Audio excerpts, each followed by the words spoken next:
Would you open a door you were told never to touch? A lost priest did, deep in the Japanese mountains. What he saw inside still haunts legends to this day. This isn't just a story, it's a warning. This story happened long ago, sometime during the tail end of the Edo period. Back when travelers still wandered on foot, and mountain roads weren't marked by signs, but by Jizo statues and forgotten graves. There was a monk, his name was Nkai, a humble, wandering priest, traveling from temple to temple across Honshu, carrying nothing but a straw casa hat and the teachings of Buddha in his heart. On this particular day, Nkai was caught in a snowstorm. Not just snow, this was the kind of storm that swallows sound. The kind that makes the air taste like metal and makes you wonder if the world ever had sunlight to begin with. He was somewhere deep in the mountains between Akita and Yamagata, places people didn't visit without a damn good reason. As the snow piled high and the sky turned a sick shade of gray, Nkai's hope of finding shelter started to fade. That's when he saw it, through the blur of snow and wind, a small wooden hut nestled between crooked cedar trees. Smoke rose from its chimney, just a thin, black line disappearing into the clouds. He didn't think twice. He trudged through knee-deep snow until he reached the door, knocking gently with what little strength he had left. To his relief, the door creaked open, and inside was warmth. Firelight flickered against old wood, casting dancing shadows. And there, standing by the hearth, was an elderly woman. Wrinkled like dried persimmons, hunched, but with eyes that sparkled like glass marbles. She welcomed him inside with a smile, kind and warm. Too warm for a night like that. Without a word, she gave him a dry blanket and set a bowl of hot rice gruel in front of him. Ginger and miso, the kind of food that brings your soul back from the edge. Now at this point, Nkai bowed his head, offered thanks, and sat quietly by the fire. He didn't want to ask questions. After all, who was he to question such kindness? But before she left to fetch more wood from outside, the old woman paused at a heavy wooden door near the back of the hut. She turned to him and in a calm, almost casual voice said, "Rest as long as you need, dear monk. But whatever happens, do not open the back room." And then she left. Just like that, out into the snow. Now you might say, why not just listen to her? You've been given food, warmth, shelter, show respect. But if you've ever had a strange itch in your mind, that creeping feeling that something isn't quite right, then you know what Nkai felt sitting in that hut. Because something was off. The fire was warm, yes, but too warm, stifling. There were no signs of other people, no photos, no scrolls, no offerings to household gods. Just silence, that fire, and that door. And every so often, he swore he heard something behind it. A shuffle, a faint breath, something wet dragging along wood. But the old woman, she had been kind. She saved his life, maybe. Surely it was just food, or maybe some old family heirlooms.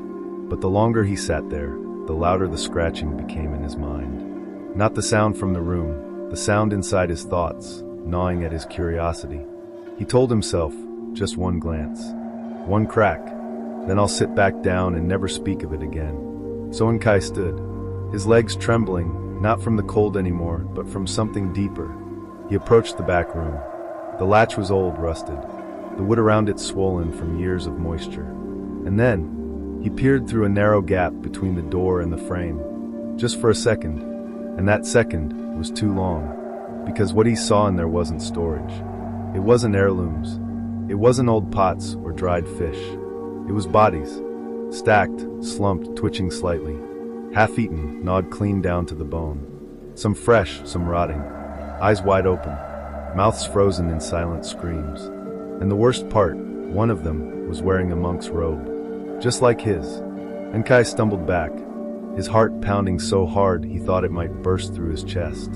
That warmth he had felt, it wasn't comfort. It was a predator's breath on the back of his neck. He had to get out. SFX, wind howling returns. Floor creaking.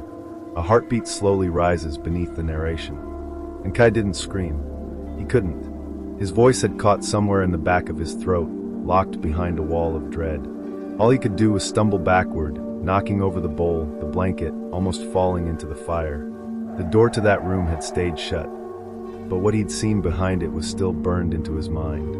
Flesh, bone, silence, and above all, the knowing. He realized something then. This wasn't a hut. This wasn't a safe haven. This was a lair, and the woman who had offered him shelter. She wasn't a woman at all. She was something far older, far darker, a Yamamba. Then came the sound. Soft, slow, deliberate. The door to the hut creaked open. Snow howled behind her as she stepped back in, arms empty. No firewood, no bundle, just her. But this time, her face had changed. Her back was still hunched, but her mouth, it was smiling, a little too wide. And her teeth, they weren't flat and worn like an old woman's. They were long, sharp, like needles. Her eyes, once soft, were now black, reflective, like polished obsidian.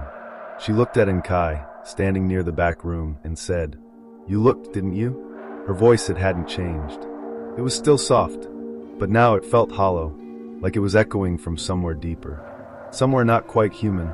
Nkai couldn't answer. His feet moved before his mind did. He ran. He didn't grab his things, didn't bow, didn't say a single word. He bolted through the door into the storm, into snow that felt like a wall of knives. Behind him, he heard her voice again, calm but louder now. "Closer. Run, little priest. The mountain belongs to me." He ran blindly, crashing through snowbanks, scraping past branches that clawed at his robes. The storm was a living thing, screaming in his ears. But somehow, that scream didn't drown out what he heard behind him. Footsteps, but not quite footsteps. They were too fast, too uneven, like something was crawling and grinning. Just when his body began to fail, legs burning, lungs frozen, he saw it. A small stone figure, half buried in snow. A Jizo statue, weathered, eroded, but unmistakable. He collapsed before it, hands pressed together in prayer. Not for safety, not even for survival. He prayed for forgiveness, and then nothing. The storm eased, the howling stopped, and the presence behind him was gone. They found him the next morning. A group of villagers coming up from the valley to clear the pass. And Kai was half conscious, nearly frozen, mumbling about a hut and an old woman. He was taken to a temple at the base of the mountain, where the monks cared for him. When he told them what he saw, they didn't laugh. They didn't doubt. One old monk just looked at him and said, "You're lucky. Yamamba doesn't usually leave survivors." And Kai never went back into the mountains.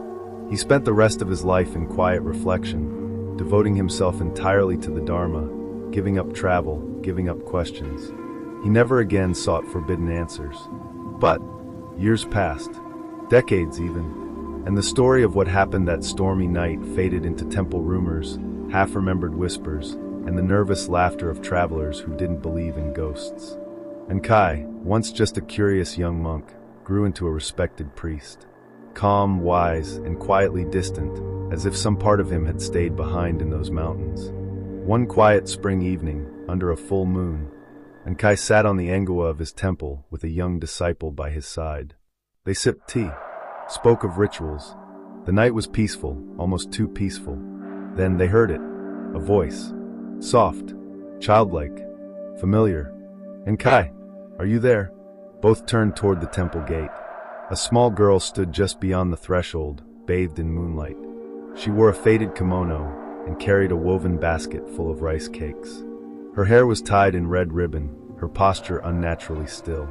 "My grandmother sent these," she said. "She says she misses you." And Kai froze. The boy beside him stared, confused.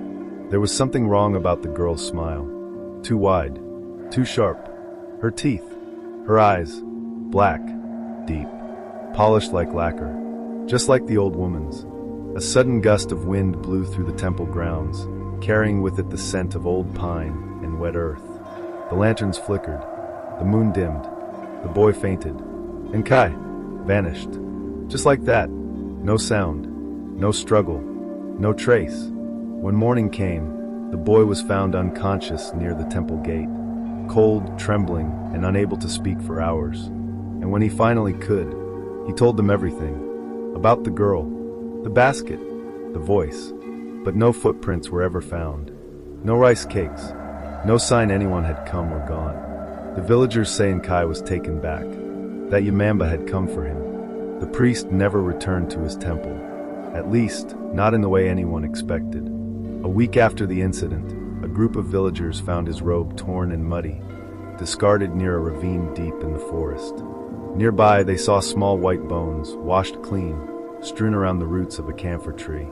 A local hunter, old and half-blind, swore he saw an emaciated woman with hair like black seaweed crouching at the river's edge. The villagers, unnerved, called for a monk to purify the forest. But even after the rituals, strange howling continued at night. The smell of wet iron hung in the air when the wind blew from the mountain. Some say the Yamamba still waits in those woods. And that's how the story ends. Thank you for staying with us till the end. If you enjoy true horror stories from deep folklore, don't forget to subscribe and join us again next time. Until then, stay close to the light. Some stories wait in the dark. Good night.